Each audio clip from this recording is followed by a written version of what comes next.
school of Jewish thought which suggests that the Torah has two levels of meaning, its outer plain meaning and an inner secret meaning that can be revealed through mystical meditation. Here to make the point is Rabbi Aryeh Kaplan, spokesman for Jewish mysticism. Thanks for coming, Rabbi. My pleasure. What is mysticism? Well, mysticism is usually defined as a direct experience of God. And in Judaism, it has a particularly important role. I think people often forget that Judaism is an Eastern religion. The prophets were really mystics. Mm-hmm. And also in Judaism, I've always very often wondered what's the Hebrew word for mysticism. Well, tell me about that. There is a connection, isn't there, between the Hebrew word and mystical meanings? Well, in general, especially in Kabbalah, but even in general Judaism, you find the analysis of words very often yields a deeper meaning of what something is. And one of the words, the closest thing I could find for mysticism might be devekus, which means attachment to God. And literally means attachment, like you attach two things together, a person attaches himself to God. And this is what mysticism is, having a direct experience of the divine. How long has mysticism been practiced in Judaism? It really has an ancient tradition, doesn't it? Well, if you wanted to be pure about it, you can start with the prophets. As I said earlier, a prophet is really a mystic. Because how does a prophet get his inspiration? It's a direct experience of God, and this is how we define mysticism. But of course, it's usually known to us, Jewish mysticism, through Kabbalah. It seems that the prophetic tradition was somehow kept alive. Probably after the destruction of the first temple, it became a secret teaching, and eventually it was kept alive through the Kabbalah. Define the Kabbalah for me. What does that mean? The Kabbalah, well, the word Kabbalah really simply means tradition. That's all it means. And I think this is what I was saying, that let me also interject another interesting thing, that in the Talmud, the teachings of the prophets are referred to as Kabbalah. I see. And it seems that what Kabbalah was, the tradition that was kept alive, besides the general tradition of Torah and Talmud, was a tradition that was kept alive from the time of the prophets, of how to keep this direct relationship to God. But the Kabbalah basically is considered to be a collection of interpretations, if you will, of Scripture of a meditative nature. Is that right? Of a mystical nature? Well, there are several branches of Kabbalah. They're not actually officially... There's no book. There's no books, there's no catalog that says A, B, C. Right. But in my own study of Kabbalah, I found that there are more or less three basic branches of Kabbalah. What are those three? And the most familiar, of course, and that which is studied by most people who are considered Kabbalists, is the theoretical Kabbalah, which essentially tells you the mechanics of the divine realm. I think it's the easiest way of explaining the sphere of the divine spheres, the angelic worlds, the world sort of a philosophical overview? A philosophical overview, and that really explains the other two branches of Kabbalah. And not only that, but gives the underlying philosophy of Judaism in general. The second branch of Kabbalah, which in the past few years I've been spending a lot of time investigating, and incidentally, it's interesting, there are very few published books on the source. On this branch, to a large degree, to work on it, I've had to go through libraries and go through ancient manuscripts, very often transcribing them and translating them for the first time. But this deals with the meditative Kabbalah. This is actually how to attain this direct experience of God through meditation. What is Jewish meditation? Yeah, let me, while you're talking about that, show the audience that here are three of your current books that you've just... By the way, the second book there, the middle one, that can't be seen, Meditation in Kabbalah, I think was one of the first books that really opened up the whole idea of Jewish meditation. Really? Until then, people had no idea there was even such an animal. But so we've talked about two categories of the Kabbalah. Just to recap, we've got the philosophical aspects of it, the meditative. Right. What's the third? Third is the magical. And what do you mean by that? Which actually in folklore, or very often in literature and fiction, is the one that's most played up. Well, again, about very little is known.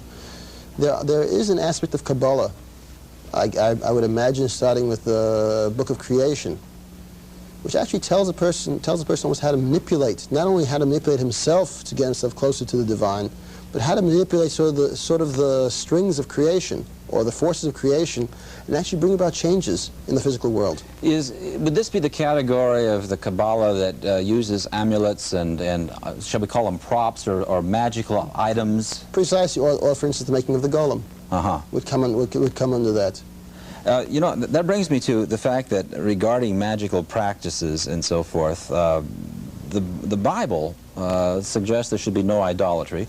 And isn't it in Deuteronomy that it suggests that there can be no use of, what is it, chants and enchantments and witches and things of that nature? How does that jibe with the fact that amulets and these items can be used, hopefully, to change the physical world? Well, here you have two levels. First, the Kabbalists themselves warn against about the dangers of these things. It's not something that's taken very trivially. Second of all, in the very passage in Deuteronomy, the Bible goes on to say, I will raise a prophet to you. In other words, there are forbidden means of trying to ascertain, say, knowledge of the future or knowledge of the hidden, and there are permitted means. In Talmudic literature already, the distinction is made much more clearly. And it seems really, it depends on where what person is coming from. If a person is trying to manipulate the force of creation through the dark side, through what the Kabbalists would call the Sitra Achra, the other side, the dark forces, this is absolutely forbidden. And it's forbidden not so much because the person is manipulating nature, but because he is actually trying to manipulate through that which goes against the divine. So the idea is that it's only thing that's acceptable as far as the Kabbalah is concerned in terms of using magical powers would be for the positive or for the good. Right, and then only in the most circumscribed areas. In fact, there are many Kabbalistic sources that seem to indicate a person actually needs a divine directive before one can use these forces. Would you consider yourself a mystical rabbi? Actually not. I consider myself an ordinary Orthodox rabbi, or an ordinary rabbi. I really don't like to even throw labels on. Do you utilize any of these magical aspects in your study of the Kabbalah? Magical, definitely not. Meditative, yes. Tell me about that. What kinds of experiences have you had? How would a service in an ordinary 20th century synagogue that was a meditative service, how would it differ from an ordinary service? Well, actually, that brings back to another thing. People don't realize to what degree the ordinary synagogue service is based on Kabbalah, is based on Jewish mysticism. It has many roots in Jewish mysticism. In fact, many prayers are specifically taken from the mystical tradition. The difference I think the major difference would be that a mystical service would be much slower. Slower. And the main difference would be internal. I mean, let me give you a good example. Please. Let's say in the Amidah, which is the standard Jewish prayer said 3 times a day. Right. Incidentally, the very fact that it's said 3 times a day gives it almost a mantra-like quality, this prayer. But you see, the person praying would say, the great, mighty, and awesome God. So a person could think of this intellectually, what these things mean. But the mystic, or the person who's really delved into the prayer, when he says great, he literally becomes aware in every possible way, every fiber of his being, of what God's greatness means, what God's strength means, or the awesomeness of God. So actually, it's not an intellectual, but a direct experience as to what the words of the prayers mean. So you're suggesting that when you say it's slower, that the meaning, the significance of each word would be meditated upon before moving to the next in the prayer. So the full awesomeness of the meaning would somehow be transmitted to the individual. Precisely. And actually it's interesting, throughout Jewish literature, not only Kabbalistic literature, even legalistic literature or Talmudical literature, one finds this thread of the idea of kavanah, of concentration on the words, of making every word count, of making every word change you as a person. Rabbi, how popular is it becoming? Are more people getting interested, more Jewish people getting interested in mysticism, and is it more popular in one age group as opposed to another? Well, in general, I would say yes, that in general, mysticism has become a sort of part and parcel of our pop culture today, so a lot of young people are becoming interested in Jewish mysticism. In fact, I meet many young people who have had an interest in Eastern religions, and when they discover that Judaism has a parallel to offer, they just eat it up. But what about some of the, shall we call them, more conservative groups, the older group perhaps? What do they think about this? Is it something they consider legitimate, even though we know it had its roots in ancient tradition?